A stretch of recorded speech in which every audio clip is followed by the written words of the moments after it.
में पहलू चैप्टर सजीव विश्वનો આપણે અભ્યાસ કરીએ કે જેમાં આપણે લાસ્ટ લેક્ચરમાં અહીંયા સુધી અભ્યાસ કર્યો હતો કે વર્ગીકૃત કક્ષાઓ કોને કહેવાય કે જો બધી જ રીતે કક્ષાઓ જે વિભાજિત થનારી હોય તે બધી જ રીતે વર્ગીકરણનો ભાગ હોય ત્યારે તેને આપણે વર્ગીકૃત કક્ષાઓ કહેતા અને એની પણ જે પદ્ધતિ હતી તે એકાકીકરણની પદ્ધતિ નહોતી પરંતુ ક્રમશઃ અને શ્રેણીબદ્ધ રીતે ગોઠવાયેલા ચરણોની પદ્ધતિ છે કે જ્યાં દરેક ચરણ એક કક્ષા કે હરોળના સ્વરૂપમાં હતી અને તે ક્રમબદ્ધ રીતે ગોઠવાયેલી હતી। તેમાં આપણે આ વસ્તુ ખાસ નોટ કરેલી હતી કે સમુદાયો જે એના ગોઠવેલા હોય એના જે જૂથ શબ્દને જે આપણે પ્રયોજિત કરીએ એમાં નિમ્ન કક્ષામાં કોઈ સજીવ માટે જાતિ શબ્દનું પ્રયોજન થાય અને જાતિથી પ્રજાતિ કુળ ગૌત્ર શ્રેણી વર્ગ સમુદાય અને છેલ્લે સૃષ્ટિ ત્યાં સુધીના ભાગો આપણે જોયા। ત્યાં સૃષ્ટિ એટલે ઊંચામાં ઊંચી કક્ષા થઈ અને જાતિ એટલે અતિશય નીચે નિમ્ન કક્ષામાં સમાવેશ થાય। તો આપણે આ દરેક શબ્દોને સમજવાના છે। જાતિથી લઈ અને સૃષ્ટિ સુધીના દરેક તબક્કાઓ કે પાસાઓ વિશે આપણે અભ્યાસ કરીએ તો આજનો જે ટોપિક છે એ મોસ્ટ ઇમ્પોર્ટન્ટ છે। ખાસ કરીને તેનો વધારે પડતા ઉદાહરણોથી આપણે સમજવાનો પ્રયત્ન કરીશું કે જેથી નીટ માટે તમને વધારે આ ટોપિક ઉપયોગી બને। એના બધા ઉદાહરણોથી વ્યવસ્થિત પરિચિત કરી શકાય। તો આપણે આ ટોપિક ઉપર આવીએ કે વર્ગીકૃત કક્ષાઓ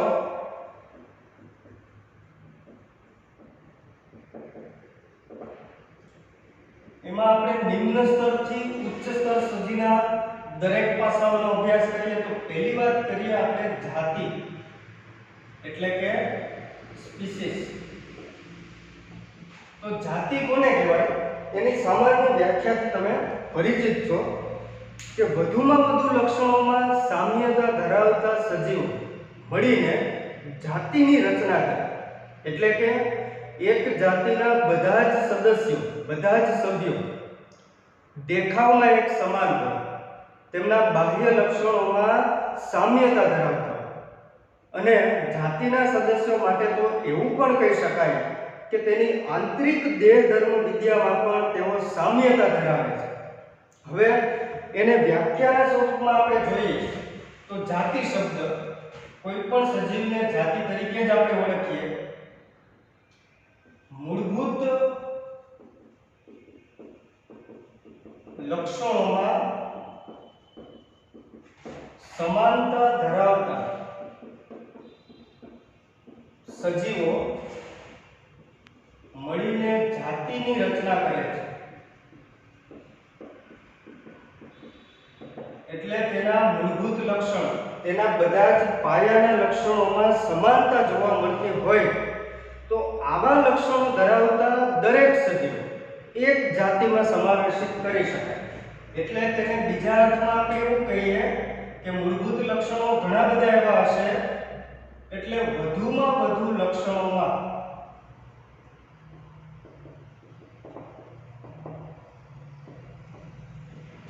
સમાનતા ધરાવતા સજીવો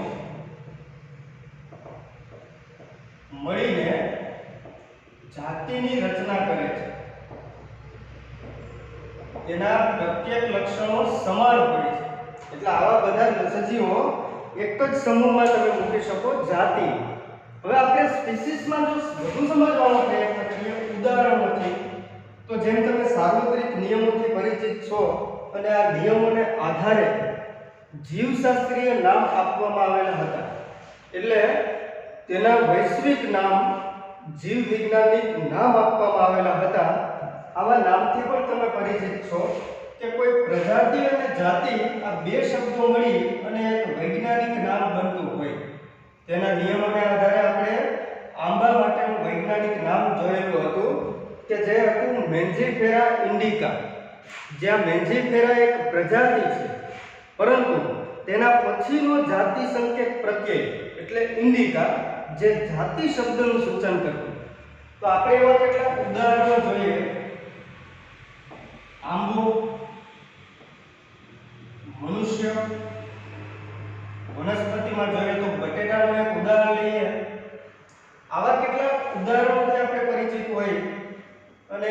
જંગલી પ્રાણીઓની અંદર સિંહ, આટલા ઉદાહરણોથી આપણે જાતિ શબ્દને સમજવાનો પ્રયત્ન કરીએ તો આંબાનું વૈજ્ઞાનિક નામ જે તમને આઈડિયા છે, મેન્જીફેરા ઇન્ડિકા.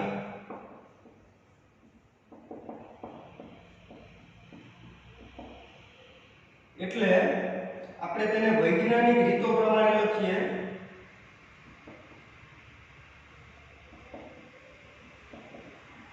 નિયમોથી તમે બધા પરિચિત છો કે અહીંયા પ્રજાતિ પહેલો શબ્દ પ્રજાતિનો હશે અને બીજો શબ્દ જાતિનો હશે. પ્રજાતિનો પ્રથમ મૂળાક્ષર મોટી લિપિમાં હોય અને બાકીના મૂળાક્ષરો નાની લિપિમાં હોય, પરંતુ જાતિનો આખો શબ્દ પ્રથમથી છેલ્લા સુધી બધા જ અક્ષરો કે જે નાની લિપિમાં લખવામાં આવતા હોય, પ્લસમાં તેનો ઉદ્ભવ લેટિનમાંથી થયેલો હોવાથી ઇટાલિકમાં એટલે કે ક્રોસમાં છાપવાનું હોય છે.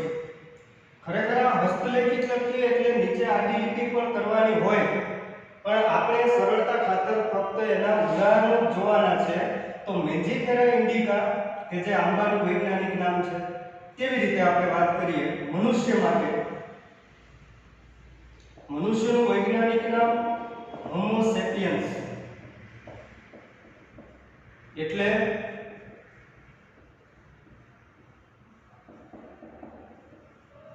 આવી રીતે લખશું હોમો સેપિયન્સ. ત્યારબાદ બટેટાનું વૈજ્ઞાનિક નામ, વનસ્પતિમાં બટેટાનું વૈજ્ઞાનિક નામ સોલેનમ ટ્યુબરોઝમ. આવા ઘણા વૈજ્ઞાનિક નામથી તમે પરિચિત ન હોય એટલે ખાસ તેમાં યાદ રાખવાનો પ્રયત્ન કરજો. સોલેનમ ટ્યુબરોઝમ કે જે બટેટાનું વૈજ્ઞાનિક નામ છે.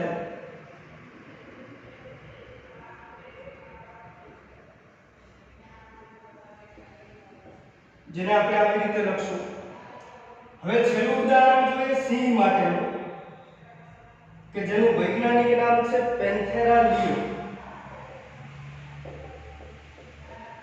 પેન્થેરા લિયો.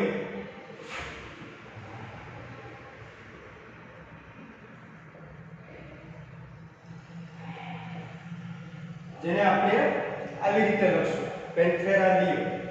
તો આટલા વૈજ્ઞાનિક નામ કે જ્યાં પ્રજાતિ જાતિ બંને શબ્દો સૂચિત કરવામાં આવેલા છે, પણ આપણે વાત કરી રહ્યા છીએ જાતિ માટે.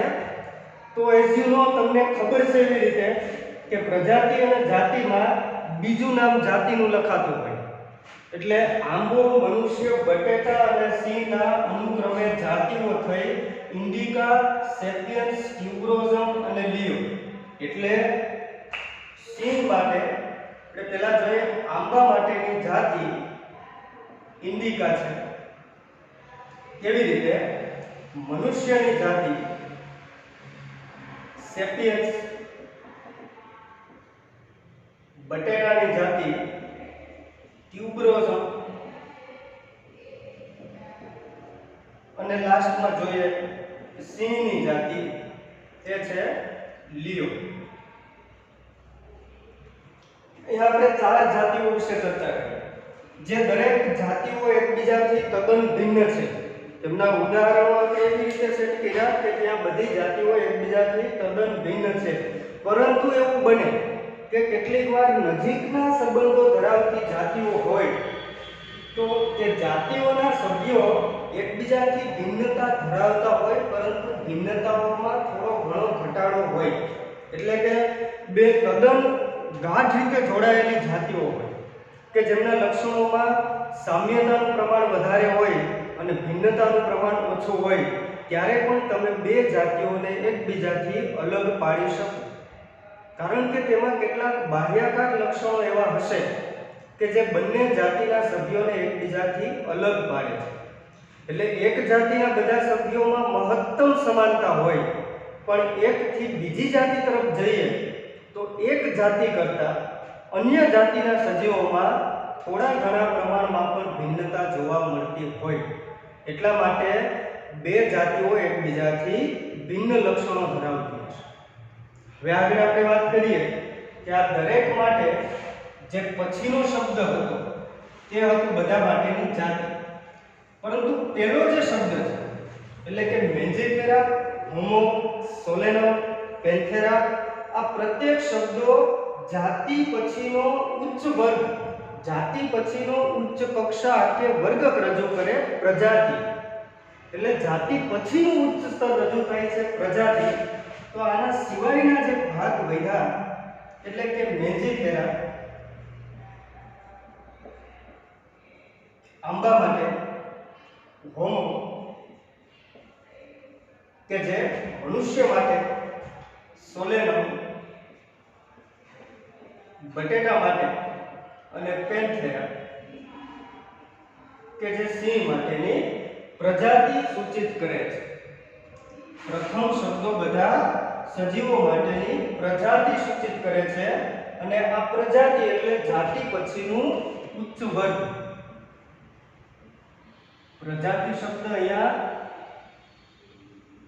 જાતિ પછીના ઉચ્ચ સ્તરે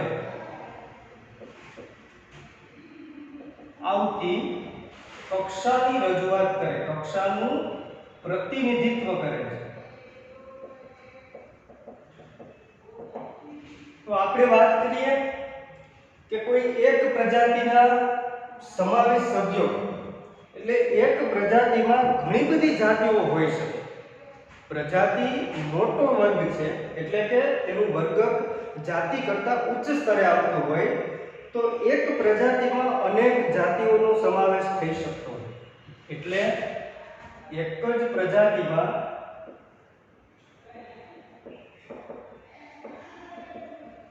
ઘણી જાતિઓનો સમાવેશ થાય અને સમાવેશિત થતી ઘણી બધી જાતિઓ કે જે લક્ષણોમાં એકબીજાને સમાનતા ધરાવતી હોય. એટલે એક જાતિના સભ્યો તો બધા સમાન હશે પણ એક પ્રજાતિમાં આવતી જાતિઓ એના પણ લક્ષણો મળતા આવતા હોય કે જેને પરિણામે તેને એક પ્રજાતિમાં રાખી શકીએ. આપણે તેના ઉદાહરણોથી વાત કરશું. આના પરથી આપણે એવો અર્થ લગાવીએ કે એક જ જાતિની, એક જ પ્રજાતિની જાતિઓ ના લક્ષણો કોઈ અન્ય પ્રજાતિની જાતિઓના લક્ષણોથી થોડા ઘણા પ્રમાણમાં ભિન્નતા દર્શાવે છે. એટલે કોઈ એક પ્રજાતિમાં સમાવેશિત બધી જ જાતિઓ સમાન હશે પણ એકથી અન્ય પ્રજાતિ તરફ તમે જાઓ તો તેમની જાતિઓના લક્ષણો પ્રથમ પ્રજાતિની જાતિઓના લક્ષણોથી ઘણા બધા ભિન્ન હશે. એટલા માટે જાતિઓને અલગ અલગ પ્રજાતિઓમાં વિભાજિત કરેલી હોય. જો ઘણી બધી જાતિઓ હોય કે એના લક્ષણો વધુ પડતા મળતા આવતા હોય ત્યારે તેમને કોઈ એક પ્રજાતિમાં મૂકવામાં આવતા હોય પણ તેનાથી ભિન્ન લક્ષણો ધરાવતી જાતિઓને અન્ય પ્રજાતિમાં મૂકવામાં આવતી હોય. તેવી રીતે પ્રજાતિ એ મોટો શબ્દ સૂચિત કરે પણ તેમાં સમાવેશિત જાતિઓના લક્ષણોને આધારિત બનતી હોય. એટલે આના ઉદાહરણથી આપણે જોઈએ તો કોઈ એક પ્રજાતિની વાત કરીએ તો મનુષ્યની પ્રજાતિ હોમો છે પરંતુ આ હોમો જે પ્રજાતિ છે તેમાં એની એક જાતિ આપેલી છે સેપિયન્સ પણ હજુ એક જાતિનો પણ એમાં સમાવેશ થાય ઇરેક્ટસ એટલે કે આદિ માનવ. હોમો સેપિયન્સ કે જે આધુનિક માનવનું નામ છે અને હોમો ઇરેક્ટસ આદિ માનવ પહેલાના માનવીનું નામ. એટલે એક પ્રજાતિમાં સમાન હોય તેવી ઘણી જાતિઓનો સમાવેશ થઈ શકતો હોય. હવે આપણે આગળ વાત કરીએ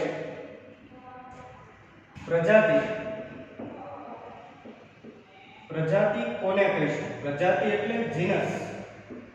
તેના વિશે આપણે ચર્ચા કરીએ કે જાતિની જે વ્યાખ્યા આપેલી હતી તેવી રીતે વધુમાં વધુ લક્ષણોમાં સમાનતા ધરાવતી જાતિઓ મળી અને પ્રજાતિની રચના કરી.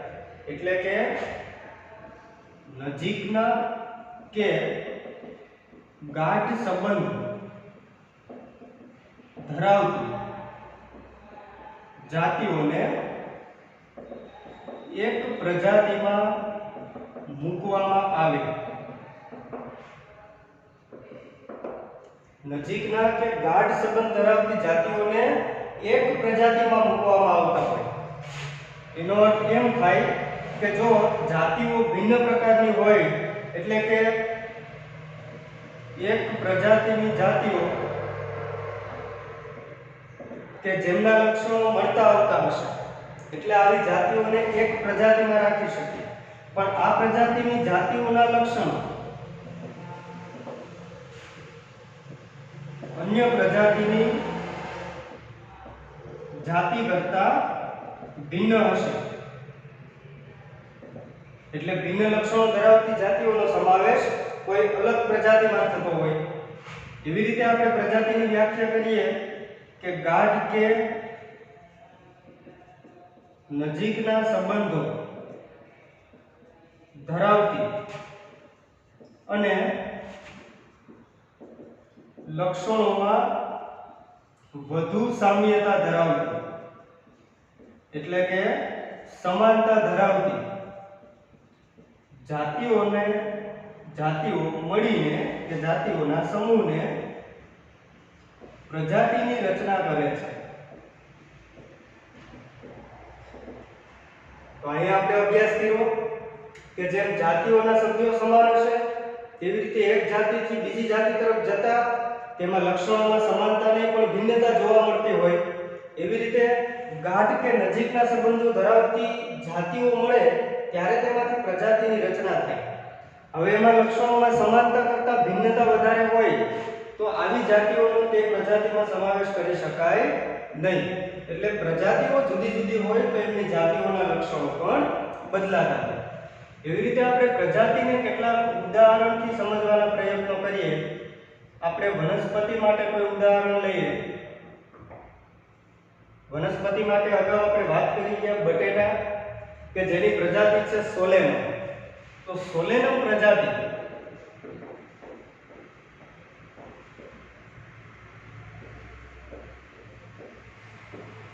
કે જેને ફક્ત એક જાતિ નહીં પણ બીજી પણ કેટલીક જાતિઓ હોઈ શકે. તો સોલેનમ પ્રજાતિમાં ટ્યુબરોઝમ ઉપરાંત બીજી જાતિઓની વાત કરીએ. એક જાતિ છે નાઇગ્રમ એટલે કે પીલુડી. એક વનસ્પતિ છે કે જેની જાતિ નાઇગ્રમ છે. આ નાઇગ્રમ જાતિ કે જેની પ્રજાતિ સોલેનમ એટલે સોલેનમ નાઇગ્રમ. તેવી રીતે બીજી એક જાતિનો પણ તેમાં સમાવેશ થાય છે મેલોન્જીના. એટલે વાત કરવામાં આવે છે રીંગણાની. રીંગણાની જાતિ છે મેલોન્જીના. આખું વૈજ્ઞાનિક નામ સોલેનમ મેલોન્જીના. એટલે અહીંયા વાત કરવામાં આવેલી છે કે એક પ્રજાતિમાં ઘણી જાતિઓનો સમાવેશ થાય અને જે જાતિઓનો સમાવેશ થતો હોય આ પ્રત્યેક જાતિઓ લક્ષણોમાં એકબીજાને મળતી આવતી હોય તો આ જાતિઓ એક પ્રજાતિમાં એટલા માટે સમાવેશ થઈ કે રીંગણા, પીલુડી અને બટેટા ટ્યુબરોઝમ એટલે બટેટા કે જેમાં લક્ષણો એકબીજાને મળતા આવે છે. એના કેટલાક લક્ષણો કે દરેક વનસ્પતિ છોડ સ્વરૂપ છે. દરેક વનસ્પતિઓ નાના કદની છોડ સ્વરૂપની વનસ્પતિઓ છે. ત્યારબાદ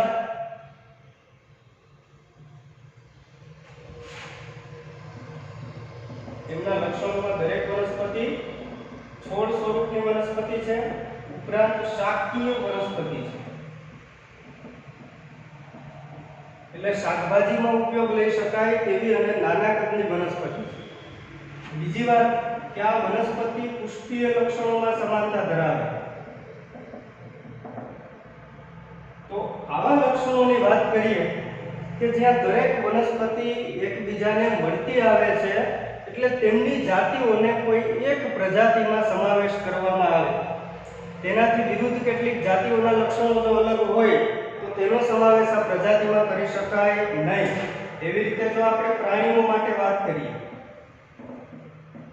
પ્રાણીઓ માટે પ્રજાતિમાં વાત કરીએ તો એક પ્રજાતિ આપણે અહીંયા જોઈ સિંહ માટેની કે સિંહની પ્રજાતિ પેન્થેરા હતી. એટલે પેન્થેરા પ્રજાતિમાં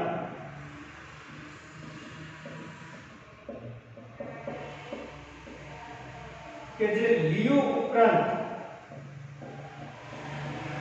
કેટલીક જાતિઓ સમાવેશિત કરે, તેની બીજી જાતિ છે પાર્ડસ, એટલે દીપડાની જાતિ. એવી રીતે એની બીજી એક જાતિ કે જે સિંહ, દીપડો અને વાઘ માટે ટાઇગ્રીસની વાત કરીએ કે જે વાઘની જાતિ છે. તો અહીંયા આપણે જોઈ ગયા ટાઇગ્રીસ, પાર્ડસ અને લિયો કે જે તેમના લક્ષણોમાં સમાનતા ધરાવે, એમના મોટા ભાગના લક્ષણો સમાન હોવાથી તે બધાનો કોમનલી એક પ્રજાતિમાં, એક જીનસમાં સમાવેશ કરી શકીએ. તો તેના કેટલાક સામ્ય લક્ષણોની વાત આપણે કરીએ તો દરેક પ્રાણીઓ માંસાહારી છે. આ ઉપરાંત દરેક પ્રાણીઓ ગુફાવાસી છે અને શિકારી પ્રાણીઓ છે. આવા લક્ષણો, આના કરતાં પણ વધારે લક્ષણો છે, પણ ફક્ત અભ્યાસની સરળતા માટે સમજાવું કે આવા ઘણા બધા સમાન લક્ષણો હોવાને પરિણામે આ બધી જાતિઓ એકમેકને મળતી આવતી હોવાથી તેમનો સમાવેશ પેન્થેરા પ્રજાતિમાં કરવામાં આવતો હોય. હવે જો બે ભિન્ન પ્રજાતિની આપણે વાત કરીએ, એક પ્રજાતિ હતી સોલેનમ અને બીજી પ્રજાતિ છે પેન્થેરા. તો સોલેનમમાં સમાવેશિત જાતિઓ પેન્થેરામાં સમાવેશિત જાતિઓના લક્ષણોથી ભિન્ન છે. એટલા માટે તેમને અલગ અલગ પ્રજાતિઓમાં રાખવામાં આવતી હોય. હવે આગળ આપણે વાત કરીએ પ્રજાતિ પછીનો ઉચ્ચ વર્ગ. પ્રજાતિ પછીનો ઉચ્ચ વર્ગ એટલે કે કુળની વાત કરીએ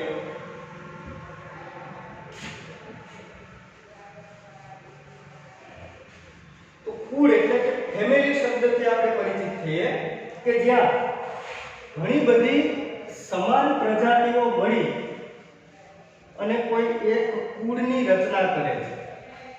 એટલે કે કુળમાં સમાવેશિત પ્રજાતિઓ લક્ષણોમાં સમાન હોય છે, એકબીજા સાથે નજીકથી કે ગાઢ રીતે જોડાયેલા હોય છે.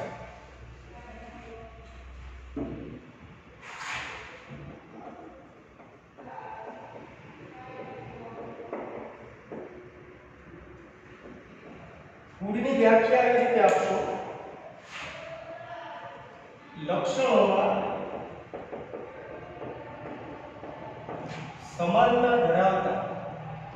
સમાનતા ધરાવતી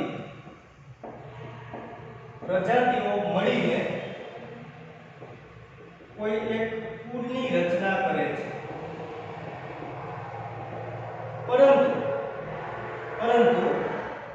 જાતિ અને પ્રજાતિની સાપેક્ષે, જાતિમાં અને પ્રજાતિમાં આપણે જેવી સમાનતાઓ જોઈએ એના કરતાં અહીંયા સમાનતાઓનું પ્રમાણ ઘટતું જશે. એટલે જાતિ અને પ્રજાતિની સાપેક્ષે કુળમાં ઓછી સામ્યતાઓ હોય. જેમ કે જાતિના પ્રત્યેક સભ્યો સમાન છે, બધા જ લક્ષણોમાં બાહ્યાકાર કે આંતરિક દેહ ધર્મ વિદ્યા પ્રત્યેક લક્ષણોમાં જાતિના સદસ્યો સમાન છે. પરંતુ પ્રજાતિની વાત કરીએ તો તેમાં ઘણી બધી જાતિઓ હોવાથી ભિન્નતાઓનું પ્રમાણ વધે છે અને સમાનતાઓ જાતિ કરતાં ઓછી હોય. એવી રીતે આપણે એનાથી ઉચ્ચ સ્તરની વાત કરીએ કુળ, તો કુળની અંદર સમાવેશિત પ્રજાતિઓ લક્ષણોમાં એકબીજાને મળતી આવતી હોય, પરંતુ જેટલી સમાનતા પ્રજાતિમાં જોવા મળતી, જેટલી સમાનતા જાતિમાં જોવા મળતી, એટલી સમાનતાઓ અહીંયા જોવા મળતી નથી. એટલે આપણે જેમ જેમ ઉચ્ચ સ્તરમાં જતા જઈશું સૃષ્ટિ સુધી, તેવી રીતે ત્યાં સમાનતાઓનું પ્રમાણ ધીમે ધીમે ઘટતું જશે અને ભિન્નતાઓનું પ્રમાણ વધતું જશે. પણ આપણે તેને આઈડેન્ટિફાઈ કરી શકીએ. એટલે કુળની વાત કરીએ તો વનસ્પતિઓ માટે, ઉદાહરણથી સમજવા માટે વનસ્પતિ માટેનું કોઈ ઉદાહરણ લઈએ તો ત્યાં હતું રીંગણા એટલે કે મેલોન્જેના જાતિ, ત્યારબાદ ઇલુડી એટલે કે નાઇગ્રમ જાતિ, બટેટા, ટ્યુબરોસ. આ ત્રણ જાતિઓની એક પ્રજાતિ હતી, ત્રણ જાતિઓની એક પ્રજાતિ હતી સોલેનમ.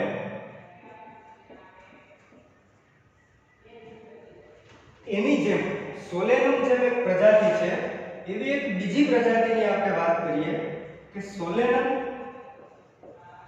અને અન્ય એક પ્રજાતિ પિટુનિયા.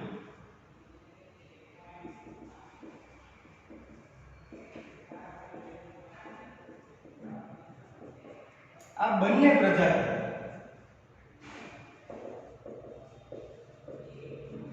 એકબીજા સાથે થોડી ઘણી સામ્યતાઓ ધરાવતી, એટલે તેમના પુષ્પીય લક્ષણો, એટલે તેને આપણે પ્રાજનનિક લક્ષણો પણ કહીએ.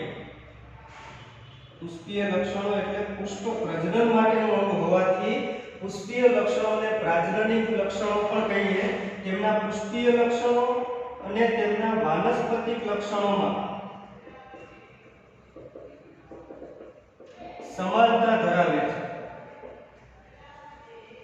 વધારે નહીં પણ મોટે ભાગે સામ્યતા ધરાવે છે. આપણે જોઈ ગયા કુળમાં પ્રજાતિ અને જાતિ જેટલી સામ્યતાઓ તો નહીં જ જોવા મળે, પરંતુ થોડા ઘણા લક્ષણો તેમના પુષ્પીય અને વાનસ્પતિક લક્ષણોમાં તેમાં હજુ એ સમાનતા ધરાવે છે.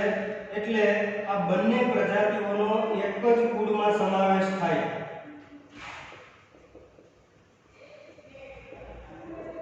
અને તેના માટેનું કુળ છે સોલેનેસી, જેને આપણે ઇંગ્લિશમાં આવી રીતે લખશું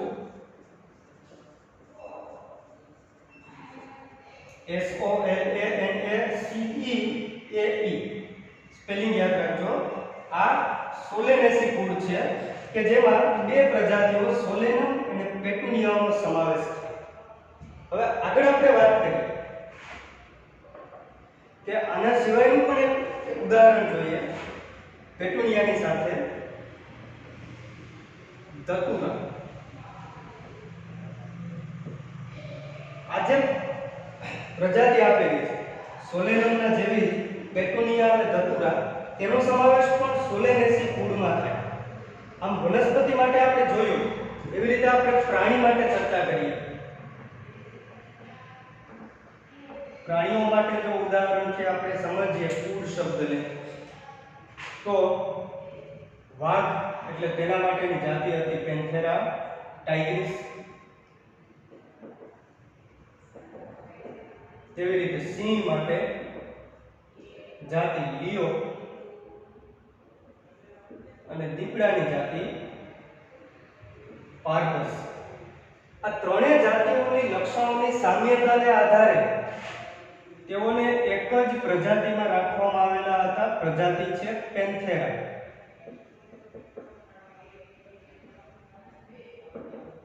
પેન્થેરા પ્રજાતિની જાતિઓ છે. તેવી રીતે બીજી એક જાતિની વાત કરીએ. બિલાડીની જાતિ છે કેટ્સ અને તેની પ્રજાતિ કેટ્સ તેની જાતિ છે, પરંતુ તેની પ્રજાતિની જો વાત કરીએ તો પ્રજાતિ છે ફેલિસ. ફેલિસ પ્રજાતિમાં તેનો સમાવેશ થાય. હવે જુઓ અહીંયા કે પેન્થેરા અને ફેલિસ આ બે જુદી જુદી પ્રજાતિઓ છે, છતાં પણ તેમના લક્ષણોમાં કંઈક સામ્યતાઓ જોવા મળતી હોય એટલા માટે આ પ્રત્યેકનું કુળ એક જ છે. બધા માટે એક કુળ છે અને તેના માટેનું જે કુળ આપેલું છે તે છે ફેલિડી. તેનો સમાવેશ થાય ફેલિડી કુળ, કે જ્યાં સિંહ, વાઘ, દીપડો અને બિલાડી જેવી જાતિઓનો સમાવેશ એક કુળમાં થયો ફેલિડી કુળ, કે જે ફેલિડી કુળ બે પ્રકારની પ્રજાતિઓનો સમાવેશ કરે, પેન્થેરા અને ફેલિસ.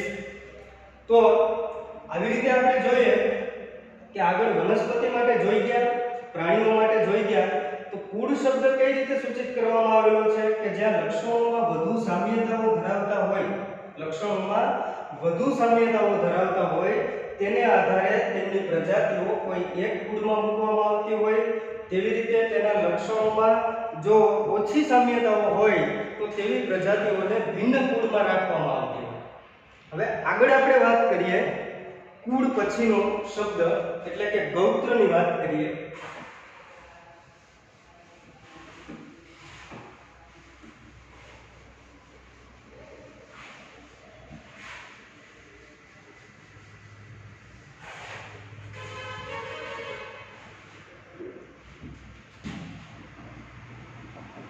ગૌત્ર અને શ્રેણી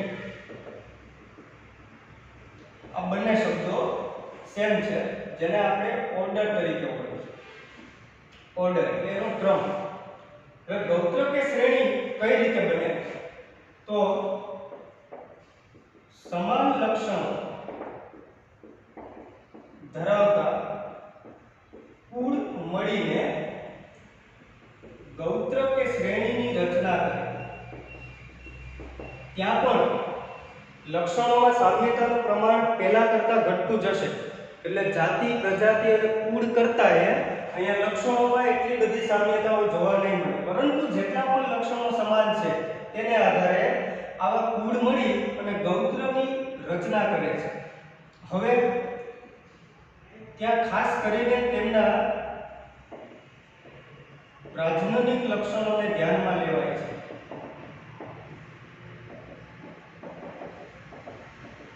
સામ્યતાઓમાં મોટે ભાગે તેના પ્રાજનનિક લક્ષણોને ધ્યાનમાં લેવામાં આવે છે. જો પ્રાજનનિક લક્ષણોમાં સમાનતા ધરાવતા હોય એવા કુળ મળી અને કોઈ એક ગૌત્રની રચના કરે છે.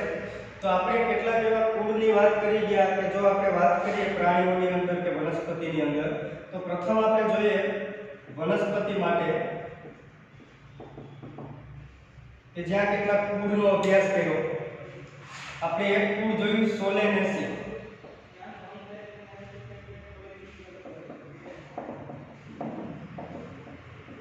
સોલેનેસી કુળમાં કેટલીક પ્રજાતિઓનો સમાવેશ થાય, જેમ કે સોલેનમ, પિટુનિયા અને ધતુરા.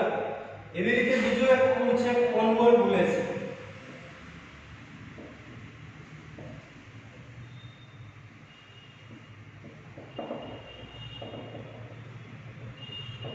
કોન્વોલ્વુલેસી કુળ.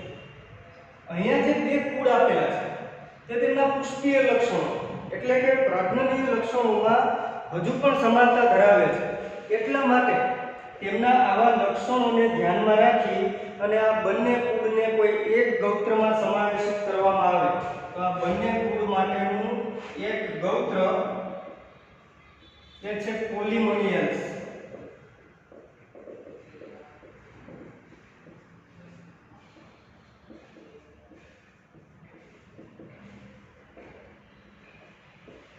પોલિમોનિયલ્સ કુળ ગૌત્ર.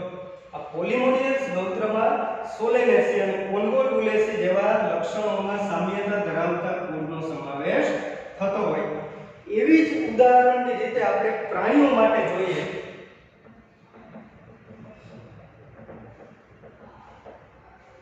તો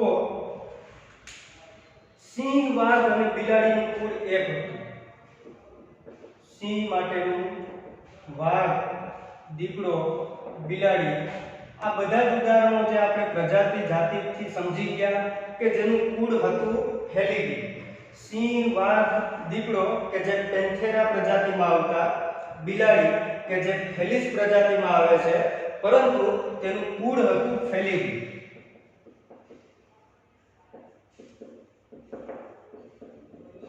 તેવી રીતે કૂતરાનું કુળ અલગ છે.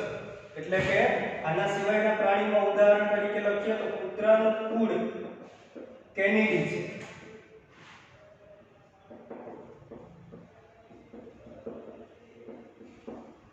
હવે ફેલિડી અને કેનિડી બંને કુળ એમની અલગ અલગ પ્રજાતિઓને સમાવેશિત કરતી હોય.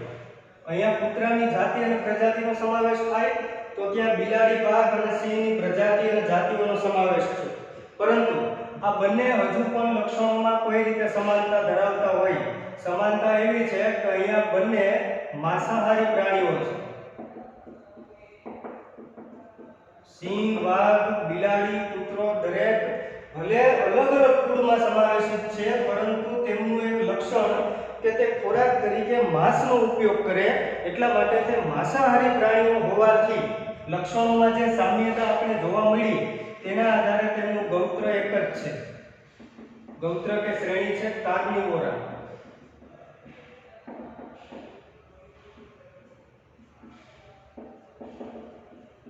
કાર્નિવોરા એટલે માંસાહારીના આધારે તેને ગૌત્ર નામ આપ્યું છે. તો આપણે અહીંયા જોઈ ગયા કે આ બે કુળની વાત કરીએ, કેનિડી અને ફેલિડી. તો બિલાડી અને કૂતરાના લક્ષણોનું જો નિરીક્ષણ કરો તો તેમાં પણ ઘણી બધી ભિન્નતા જોવા મળે. આ એટલા માટે ઉદાહરણ આપ્યું કારણ કે બિલાડી અને કૂતરા એનાથી સૌ કોઈ પરિચિત હોય.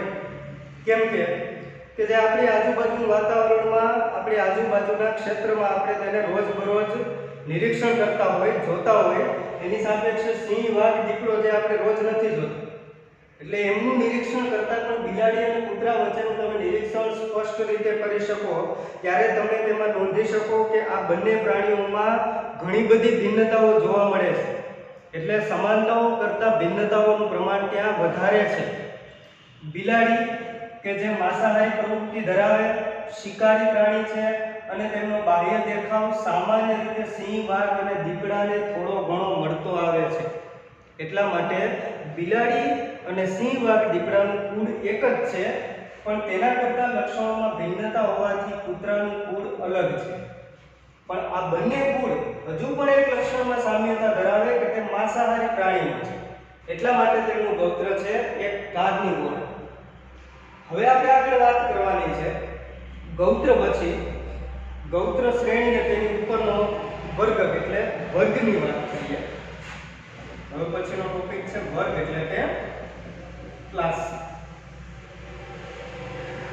તો વ્યાખ્યા પરિભાષાને આધારે આપણે કે સમાન લક્ષણો ધરાવતા ગૌત્ર કે શ્રેણી મળી અને વર્ગની રચના કરે. સમાન કે સરખા લક્ષણો ધરાવતા કે નજીકના લક્ષણો ધરાવતા ગૌત્ર કે શ્રેણી ઓર્ડર્સ મળી કોઈ એક વર્ગની રચના કરે. એટલે કે વર્ગની અંદર સમાવેશિત ગૌત્ર કે શ્રેણી તેના હજુ કોઈ લક્ષણોમાં સમાનતા ધરાવતા હોવા જોઈએ કે જેથી તેમને એક વર્ગમાં સમાવેશિત કરવામાં આવે. તો આપણે પ્રાણીઓના કેટલાક ઉદાહરણથી વાત કરીએ. પ્રાણીઓના કેટલાક ઉદાહરણથી જો આપણે વાત કરીએ તો તેમાં છે ગોરીલા, ગિબન, વાનર, મનુષ્ય એટલે કે માનવી, એપ. આવા બધા ઉદાહરણોથી તમે પરિચિત છો. ગોરીલા, ગિબન, વાનર, માનવી અને એપ. એપ એટલે વાનર અને માનવ વચ્ચેની જોડતી કડી છે. આવા બધા ઉદાહરણો કે જે પ્રત્યેક એક ગૌત્રમાં સમાવેશિત છે. તેનું ગૌત્ર હતું પ્રાઇમેટા.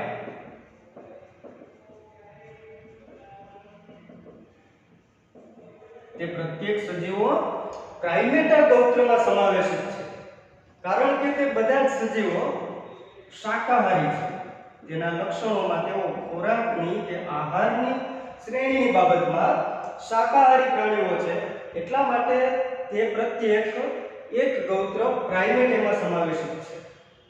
પરંતુ પ્રાણીઓમાં બીજા આપણે વાત કરીએ તો આગળ આપણે જોઈ ગયા ફેલિડી, કેનિડી કે જે બંને કેમાં સમાવેશિત હતા? કાર્નિવોરા એટલે કે માંસાહારીમાં સમાવેશિત છે. તો એવી રીતે આપણે જોઈએ કે ફેલિડી કુળ અને કેનિડી ના સભ્યો આહારની દ્રષ્ટિએ માંસાહારી છે. એટલે તેમનું ગૌત્ર હતું કાર્નિવોર.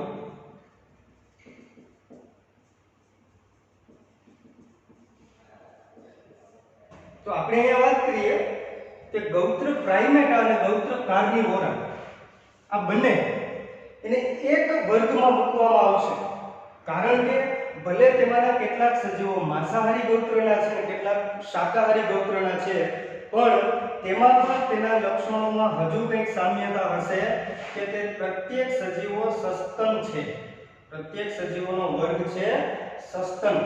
એટલા માટે કે આ દરેક સજીવોનું જો નિરીક્ષણ કરીએ તો સસ્તનોના બધા જ લક્ષણો ધરાવે છે, એટલે કે પ્રત્યેકમાં બાહ્ય કર્ણપલ્લવ હાજર છે,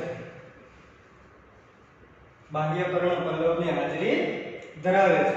ત્યારબાદ તે શરીર પર રૂંવાટી ધરાવે છે. બીજી વસ્તુ કે તે સ્તન ગ્રંથિની હાજરી ધરાવે છે અને બચ્ચાને જન્મ આપે પરંતુ ઈંડા મૂકતા નથી. એટલે આટલા જે લક્ષણો હતા તે સસ્તનના લક્ષણો છે અને સસ્તનના પ્રત્યેક લક્ષણો બંને ગૌત્રમાં જોવા મળતા હોવાથી તે એના સામાન્ય વર્ગ મમાલિયામાં સમાવેશિત થાય. એટલે તેના માટેનો વર્ગ છે સસ્તન, એટલે કે મમાલી. ઓકે, તો અહીંયા આપણે વર્ગ વિશે અભ્યાસ કરી ગયા કે કઈ રીતે ગુણો અને સમાવેશિત ગૌત્ર કે જે સમાનતાને આધારે એક વર્ગમાં મૂકી શકાતા હોય, એવી રીતે આપણે વર્ગમાં વનસ્પતિની જો વાત કરીએ, વનસ્પતિ માટે જો વર્ગની વાત કરીએ તો અગાઉ જોઈ ગયા એવી રીતે પોલિમોનિયલ્સ હતું અને બીજું પોલિમોનિયલ્સ ગૌત્ર છે. તેવી રીતે અન્ય કેટલાક ગૌત્ર હોય કે જે સમાનતા ધરાવતા હોય, એટલે કે હજુ પણ તેના પ્રાજ્ઞનિક કે પુષ્પીય લક્ષણોમાં સમાનતા ધરાવતા હોય, તો આવા કુળ જેમ કે કોન્વોલ્યુલેસી, રોઝેસી, સોલેનેસી કે જે પોલિમોનિયલ્સમાં સમાવેશિત હોય અને તેમાંથી તેનું કોઈ અલગ ગૌત્ર આવતું હોય, આ ગૌત્રમાં સમાવેશિત સજીવો લક્ષણોમાં હજુ પણ કંઈક સમાનતા ધરાવતા. હવે આપણે આગળ જોઈએ વર્ગથી પણ ઊંચું વર્ગ, એટલે કે આ વર્ગની વાત કરીએ છીએ. વર્ગથી ઉચ્ચ વર્ગ જે સમુદાય કે વિભાગ છે, વર્ગથી ઉપરનો વર્ગ કે જ્યાં લક્ષણોમાં આટલી બધી સમાનતાઓ નહીં જોવા મળતી હોય, ધીમે ધીમે ભિન્નતાઓનું પ્રમાણ પણ વધતું જતું હોય, પણ આ ઉચ્ચ વર્ગમાં ઘણા બધા ગૌત્ર અને ઘણા બધા શ્રેણીઓનો સમાવેશ કરી અને કેટલાક વર્ગોથી બનતું હોય.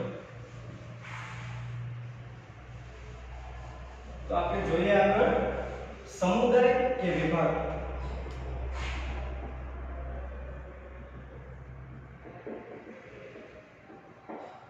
અહીંયા આપણે બે શબ્દો સમજવાના, સમુદાય અને વિભાગનો અર્થ સમાન છે, આ ડિવિઝન તરીકે ઓળખવામાં આવે.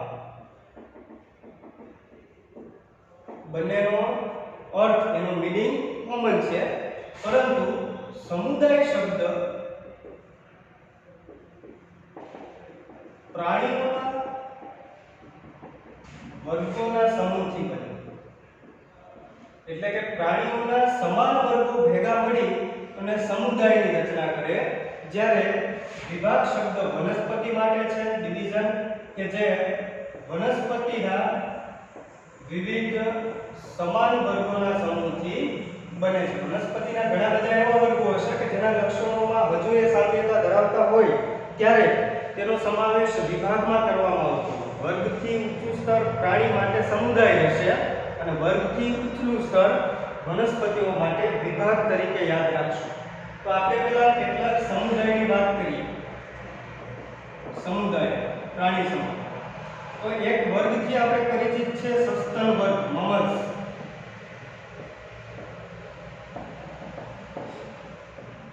સસ્તન એક વર્ગ છે. આ વર્ગની સાથે આપણે બીજા કેટલાક વર્ગનો અભ્યાસ કરીએ, જેમ કે મત્સ્ય એટલે કે માછલી માટે, જેને આપણે ફિશિસથી ઓળખીએ, ફિશ. એવી રીતે બીજો એક વર્ગ ઉભયજીવીનો કે જેમાં દેડકાનો એવા પ્રાણીઓનો, ઇચ્છિઓફિસ, સાલામાન્ડર જેવા પ્રાણીઓનો સમાવેશ થાય. આ ઉભયજીવી જે વર્ગ છે એટલે કે એમ્ફિબિયન્સ,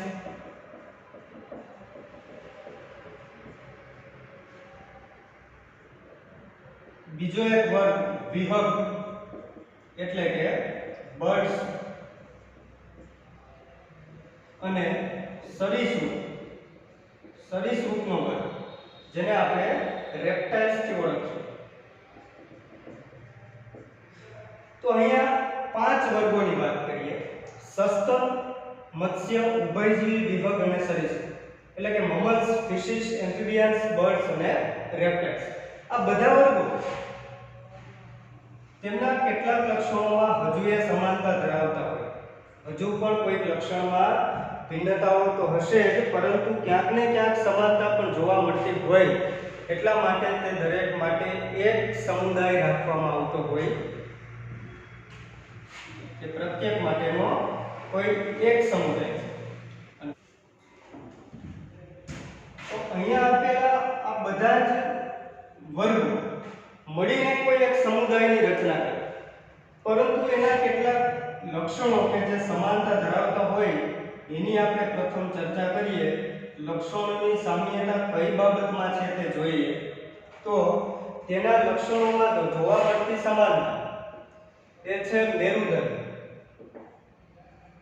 તે મેરુદંડ ધરાવે છે એટલે કે નોટોકોડ.